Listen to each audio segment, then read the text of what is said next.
You've been in the business a long time. A lot of people that were active back then are not anymore, are they? I mean, you could probably count on one hand in St. Louis the people that were active then and are still active today. Why do you think that is?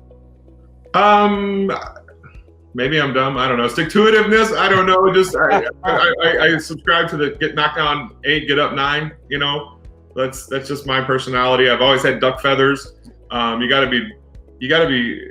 I think the older I get, the more I've shied away from things that I'm not good at. And so, like the development side, why I'm not a builder anymore is I'm a really bad adult babysitter, which is what I call contracting. And so what I am really good at is sitting belly to belly with the seller and trying to figure out their problem. And I find the interesting part of everyone. I try to find out what makes them, not the surface junk. I try to really get to know that person. I'm very rarely talking about the house when I'm at their house.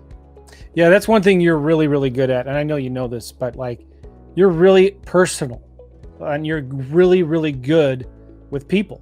And that's like the most important skill in real estate, in business, right? Yeah. Being good with people, listening, following up, paying attention, calling them over and over and over and over and over again until they get you on your podcast. That's right. That's right. Never taking no, right? never taking no. That's right. And what's cool too, I want to just point this out. You've been doing the same thing, and wholesaling works no matter the market, right? No matter if it's going up, flat, down, for 20 something years. Yeah, you just have to adjust the dial each day, right? Who might buy it from you changes, and who might sell it to you really stays the same. I like what your book was called. It's the recession proof, right?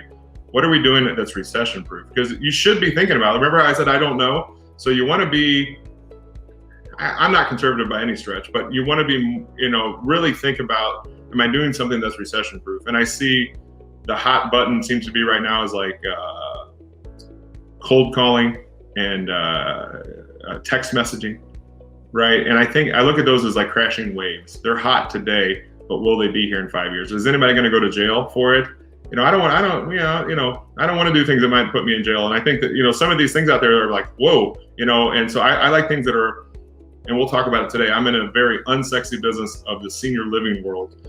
And it's you talk about recession proof. I always say, this is a personal thing I say, but do you ever think about your great-grandmother's great-grandmother? And people are always like, I don't even know her name. And I go, exactly. I said, we matter for very little.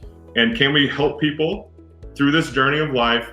Can we have a good life? Can we have, when people brag to me that they work 80 hours a week, I always say, I feel sorry for you. That is the last thing I want to do. There's CEOs out there that have a way worse life than I do, and I think I don't mind working. I would never mind working, but I always want to work so smart that I'm investing in my own future. Like I'm planting a seed that's going to give me a rolling harvest. That's good. I would have been good at insurance based on that, but I never got in that business. So.